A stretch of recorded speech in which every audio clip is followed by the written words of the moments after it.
Olá, senhoras e senhores, como é que vocês estão?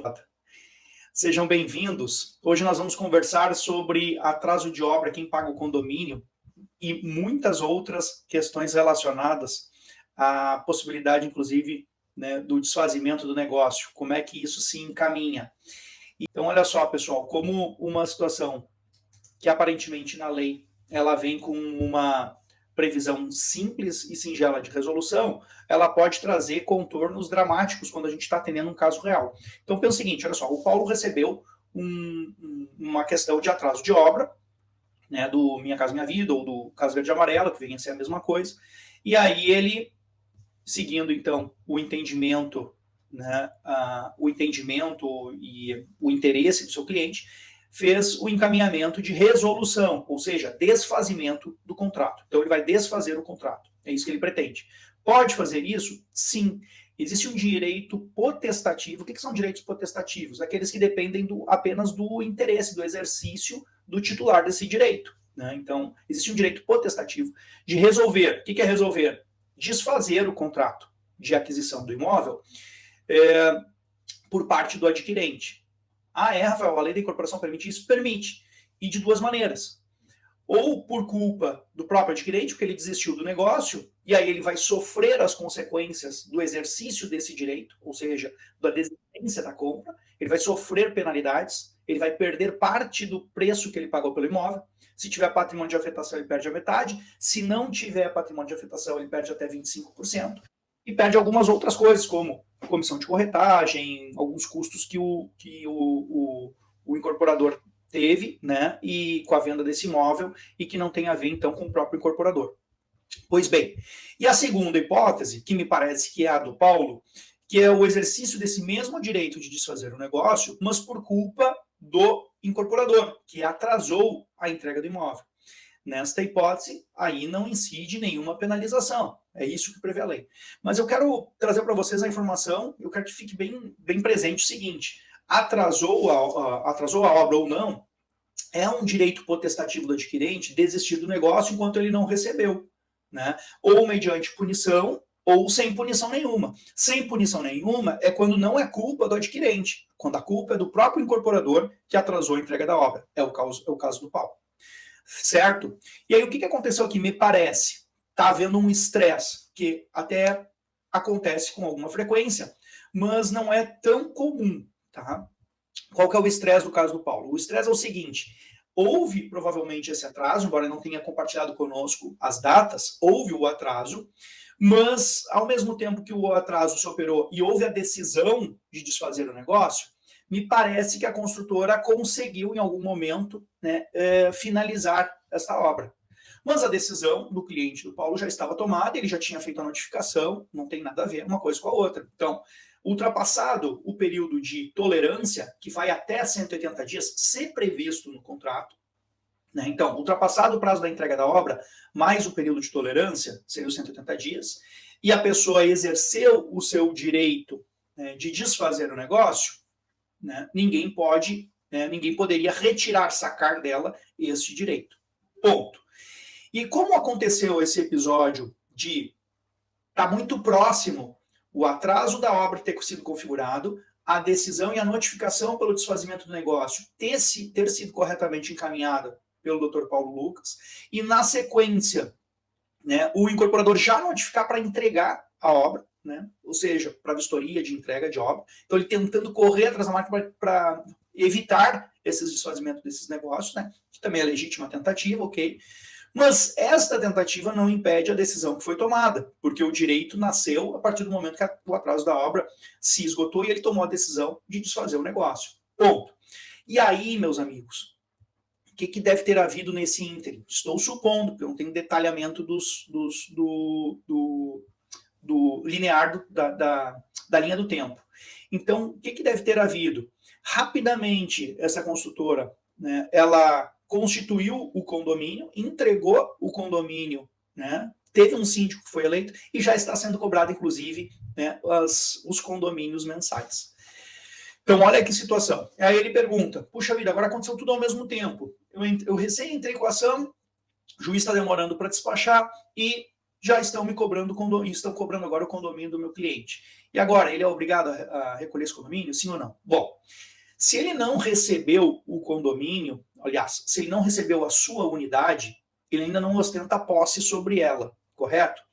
Então, entendo que neste período, e uma vez que ele decidiu desfazer o negócio, eu entendo que neste período ele não tem nenhum motivo, nenhuma obrigação, né, de manter o custo desse condomínio. Vocês já me ouviram falar aqui muitas vezes que enquanto a gente tem, né, quando acontecem esses afobamentos para entrega da unidade para evitar as multas, é comum, inclusive, que se entregue o condomínio sem as partes, às vezes, comuns do condomínio estarem prontas, como piscina, quadra de esportes, outras coisas, gramado, jardim, né, outras coisas que são, né, de saguão, sei lá, né, ainda não estão perfeitamente prontas. Tá? Então há um assodamento. E às vezes o adquirente que quer receber o imóvel, para ele é bom, ele quer entrar, né, e já começar a morar e não ter mais custo com o aluguel. Para outros, não. Para outros, isso é ruim. O cliente do Paulo, né, de fato, para ele a decisão já estava tomada de desfazer o negócio. E aí, meus amigos, ele pergunta o seguinte: e aí, com quem que eu vou lidar? Né? Com quem eu vou lidar? Eu vou lidar com o síndico? Eu vou lidar com a consultora? Com quem que eu vou lidar numa medida judicial? Tá? Então, assim, ó, a cobrança de condomínio ela vai ter que ser ajustada junto ao próprio condomínio. Né? Enquanto que os problemas de cobrança de juro de obra vão ter que ser ajustadas com quem não tem legitimidade, que é a incorporadora. Logo, medidas que devem ser adotadas, extrajudiciais, como notificações, ou judiciais, como ações judiciais, né, para afastamento dessas cobranças indevidas, elas vão ter que ter o seu destinatário próprio. Então, no caso do condomínio, vai ter que ser notificado o síndico avisando ele, né, comunicando formalmente, dando ciência dele, ó, desde essa data aqui eu já notifiquei para resolução do negócio, tá aqui a prova. E para a construtora, a mesma coisa. Olha, tá aqui, eu estou sendo cobrado indevidamente pelo condomínio, vocês têm que honrar lá junto ao condomínio. Então, cada uma delas recebendo, né, a sua respectiva notificação. E as ações também vão ter que ser manejadas, se não for resolvido no âmbito extrajudicial, vão ter que ser manejadas contra o específico legitimado, certo? Poderíamos reunir isso numa ação só? Até poderíamos, porque as causas de pedir elas não são incongruentes, mas é importante que se saiba que cada um vai ter uma titularidade. A gente vai lidar com ações que poderiam ser autônomas, né, numa acumulação de ações, né, como o bom e velho professor Araquém de Assis um dia escreveu um livro só sobre as acumulações de ações. Então seria possível? Em tese, sim, seria possível, tá? Então daria para lidar, mas no extrajudicial a gente teria que lidar separadamente, ok? Semana depois ele recebeu uma decisão judicial muito curiosa que indeferiu o pedido, né, o pedido dele baseado na legislação. Por que eu digo que voltando um pouquinho então ao primeiro ponto, né? Por que eu digo que no caso das incorporações na compra de imóveis novos é direito potestativo, basta o exercício desse direito, né? Por que é direito potestativo o adquirente, né, desistir do negócio antes de receber o imóvel, tá? Que diz lá, ó, no artigo 43A, expressamente o seguinte, tá? No caso do atraso de obra, né? Se a entrega do imóvel ultrapassar o prazo estabelecido no caput, no parágrafo 1º, então, do 43A, né, que é os 180 dias de tolerância. Se ultrapassar, então, a tolerância, né, desde que o adquirente não tenha dado causa ao atraso, ou seja, o adquirente não atrasou, por exemplo, pagamentos, encaminhamento de financiamento, esse tipo de coisa, né, poderá ser promovida por este a resolução do contrato, sem prejuízo da devolução da integralidade de todos os valores, né, pagos da multa estabelecida em até 60 dias contados da resolução, corrigidos nos termos do parágrafo 8º do artigo 67A. Então, aqui pelo atraso, que é uma coisa mais natural, que é o que o Paulo está procurando. Só que, pessoal, lá no 67, ele também diz o seguinte, ó, no 67A, né? Em caso de desfazimento do contrato celebrado exclusivamente com o incorporador mediante distrato ou resolução por inadimplemento absoluto de obrigação do adquirente, então olha só, mediante distrato ou resolução por inadimplemento absoluto de obrigação do adquirente, então quer dizer, a culpa é toda do adquirente, este fará jus à restituição das quantias que houver pago diretamente ao incorporador, atualizado pelo índice contratual estabelecido, né? Então, se for INCC, vai ser INCC, se for IGP, vai ser IGPM. das parcelas do preço do imóvel, delas deduzidas cumulativamente. Então, olha só que interessante. Ele não diz que quando é culpa do adquirente, a lei não diz que quando o desfazimento do negócio é culpa do adquirente, que ele não tem a opção de desfazer o negócio. Ao contrário, a lei diz que quando o desfazer do negócio é culpa do adquirente, ele vai ter devolvido também os seus valores. Porém, com consequências, ou seja, com descontos. O que eu quero destacar aqui com vocês? Se a lei diz que o desfazimento do negócio é possível, tá? Se o desfazimento do negócio ele é possível de ser feito, né, por meio do atraso de obra, por consequência do atraso de obra, sem ônus, ou seja, a devolução do dinheiro tem que ser integral para o adquirente, e no outro dispositivo, lá no 67A, né, está previsto pelo legislador que também há a hipótese de desfazer um negócio por culpa de quem compra, do adquirente, porém daí vai ter consequências, ele vai receber o dinheiro dele descontado, né?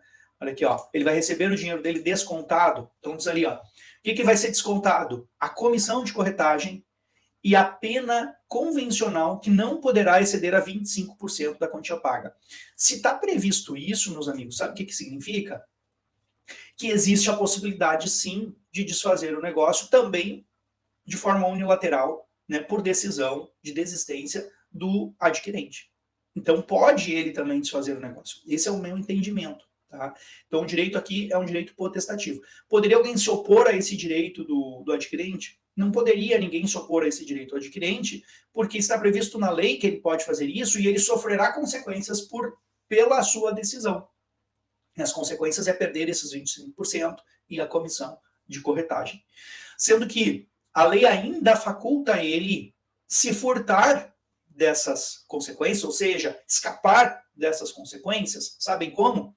Se ele conseguir encontrar um substituto para a sua posição no contrato. Olha que interessante. No parágrafo 9 diz ali, ó, não incidirá a causa penal prevista na hipótese do adquirente que der causa ao desfazimento do contrato encontrar comprador substituto que se subrogue nos mesmos direitos. Então, quer dizer o seguinte, ó, a lei ela traz para o adquirente essa faculdade. Qualquer proteção para o incorporador? A proteção do incorporador são as altas multas, a altíssima cláusula penal, que é de até 25%, desde que prevista no contrato, evidentemente, de até 25%. Em casos em que houver patrimônio de afetação, ou seja, que o incorporador fez tudo bonitinho, deixou o caixa da obra separado do seu caixa da sua empresa, em que ele registrou na matrícula do imóvel que aquele imóvel era do empreendimento, não era mais da empresa, ou seja, que ele utilizou o patrimônio de afetação, o sistema do patrimônio de afetação, aí a multa pode chegar à metade. Tá? Então, qual que é a proteção do incorporador? A altíssima cláusula penal. Qual que é o direito garantido ao adquirente? O direito de sair desse negócio a qualquer momento antes da entrega do imóvel, certo? E ocorre que no caso do nosso colega Paulo Lucas, ele foi surpreendido com uma decisão incrível alguns dias depois. E aí eu quero compartilhar com vocês. Olha que interessante isso aí. Né? Assim, e só para concluir, né, gente? Imaginem só a dúvida dele. Puxa, podem cobrar do meu cliente condomínio se ele desfez o negócio? Evidentemente que não, pois se ele tem a faculdade de desfazer o negócio antes de receber, né, a sua unidade, é evidente que ele não é ainda o obrigado, porque ele não se posicionou como condômino, porque ainda não foi transferida a ele, né, aquele imóvel, ele ainda não é o titular daquele imóvel. Então, evidentemente, se ele não ostenta ainda a posição de condômino, ele não poderia ter cobrado, perdão, ele não poderia sofrer a cobrança de condomínio, né, enquanto ele não ostenta ainda a posição de condômino, ele não é obrigado pelo condomínio. Mas olha só como a questão agora ela ganha uma certa dramaticidade, né? Então, uma coisa é a teoria, outra coisa é a prática, né? Como a gente sempre brinca aqui. Sobreveio decisão judicial quanto ao pedido de tutela antecipada indeferido sobre o argumento de que rescisão configura medida extrema, última ratio. Isso é o que o juiz disse. uma rescisão contratual configura medida extrema, última ratio, que deve ser utilizada somente quando inexistem outras alternativas para a solução da questão, ou quando se tornar impossível a manutenção do negócio. Quando ao pedido dos efeitos de sustação do contrato, inclusive cobrança, bem como autorização para depósito judicial, os valores registros que o depósito judicial de valores convertidos, via de regra, implica em tumulto processual desnecessário, seja pela pontualidade ou constância dos depósitos, tal, enfim. Olha, aí vem a pergunta do Paulo, né? Professor, parece uma decisão emblemática, porque mesmo não tendo entregue o imóvel no prazo, após a tolerância, o adquirente está submetido aos efeitos do contrato por da consultora, permanecendo até o final do julgamento, da comunidade implente, do Serasa e tal. Pretendo agravar. Deve agravar, né? Óbvio. Paulo deve agravar. Mas vejam só que coisa incrível, né, pessoal? Nós acabamos de ler a lei.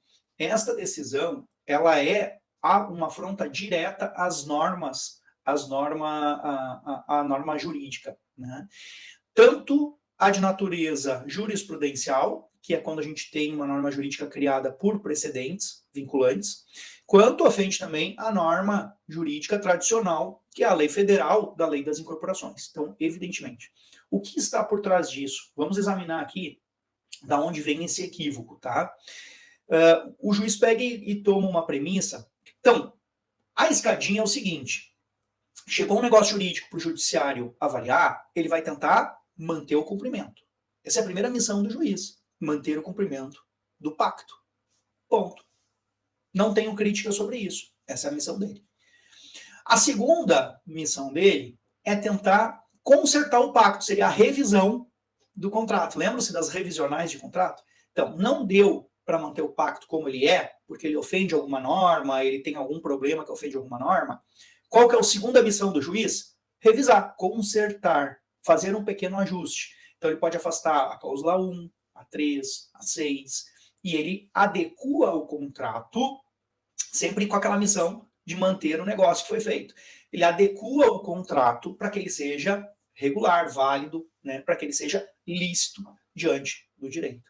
Então, segundo degrau da escada. Primeiro degrau da escada, né, que o jurista, quando vai enfrentar uma discussão sobre um negócio jurídico, o contrato tem que ser cumprido. Segundo, não deu para cumprir, ajusta, revisa. Né? E aí, por fim, o terceiro degrau, que é o mais grave de todos, é desfazer o contrato, é desfazer o negócio. Isso é a base de tudo, meus amigos. Né? Que seria, então, a resolução do contrato, que a gente chama. Né? A resolução do contrato seria a última ratio. Né? Seria a última ratio, o terceiro degrau dessa nossa escadinha. Tá? Estou traduzindo, né, um pedaço aqui, né, do fundamento desse juiz. Agora nós vamos enfrentar o que nós, com o máximo respeito, entendemos que é o erro do juiz, certo? O equívoco do juiz. Então, o que acontece, pessoal? Sim, é assim que funciona o raciocínio. Sim, a resolução do contrato, ou seja, o desfazimento do contrato é a última ratio. Sim, fato. Né? Porém, né, nós temos negócios jurídicos que são feitos entre particulares, que se submetem a um tipo de norma, e temos negócios jurídicos que também são feitos entre particulares que se submetem a outro tipo de normas, as normas especiais. E aí é que vem aqui o gap, a lacuna, a falha de observação neste tipo de decisão que é bem incomum, né? Que é bastante incomum. Por quê? Porque aqui me parece que nesta decisão, né, fica evidente que não há o conhecimento nem o estudo específico da legislação das incorporações. Né? Então aqui está faltando o estudo específico da legislação das incorporações. Por quê? Porque este terceiro degrau a ser ultrapassado, que é o degrau da resolução contratual, está previsto de forma expressa na lei. E aí por isso que eu comecei o nosso encontro de hoje falando, né, do direito potestativo, o exercício do direito. No caso das incorporações, ele é específico, ele é especial, ele é um negócio jurídico previsto de forma especial pelo nosso ordenamento. Né? Por que ele é especial? Porque a pessoa está comprando uma casa na Lua, um terreno na Lua. Né? Brincadeira. O que eu quero dizer é o seguinte, quando a pessoa adquire em planta, ela não adquire algo que já existe. Ela adquire algo que está sendo criado. está por vir. É um futuro, é uma unidade futura. Como ela não está adquirindo algo que já existe, o imóvel comprado em planta, ele ainda não existe. Ele ainda não existe. E eu compro ele, às vezes, 18 meses, 24 meses, 36 meses antes dele vir a existir. E muitas coisas podem acontecer nesse período. O sistema jurídico deseja que se mantenha o negócio até o final? Sim. Mas ele sabe que às vezes isso não é possível. Então, o que o sistema jurídico decidiu para este negócio, este tipo de negócio? Ele decidiu o seguinte: neste tipo de negócio, dá para desfazer. Dá para desfazer. Primeiro, fundamentalmente, se não for entregue no prazo prometido. Não entregou, pô, tu me disse que ia fazer em 18 meses, eu te dei mais 180 dias de tolerância, tu não entregou, ficou em 9 meses em atraso. O que o sistema diz? É direito do adquirente de fazer o negócio e receber todo o dinheiro que ele pagou de volta. Ponto. Acabou.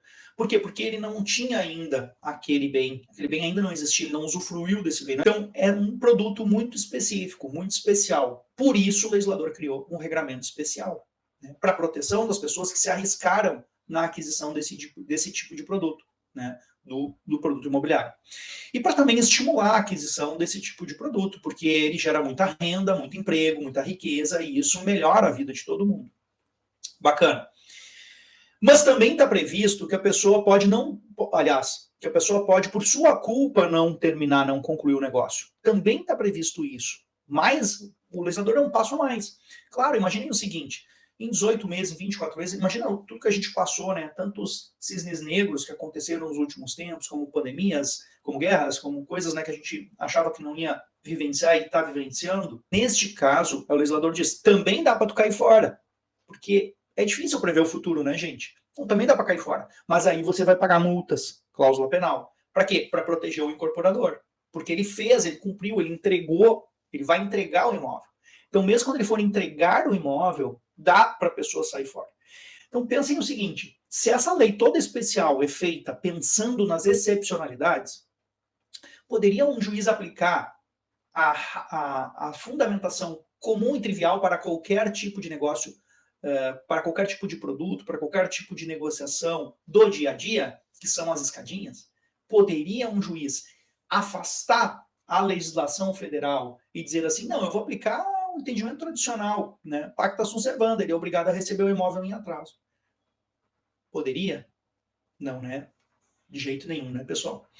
Então, eu digo aqui pro meu amigo Paulo Lucas, fique tranquilo, que ele com certeza vai resolver isso, né, em agravo de instrumento. E quem curtiu aí, compartilha para fortalecer a nossa comunidade também. Um grande abraço a todos os colegas e vamos lá no enfrentamento aí das questões do direito imobiliário, que são muito intrigantes e muito gratificantes também, né, trabalhar nesse ramo. Legal, pessoal? Forte abraço a todos, uma excelente semana, um abraço. Tchau, tchau.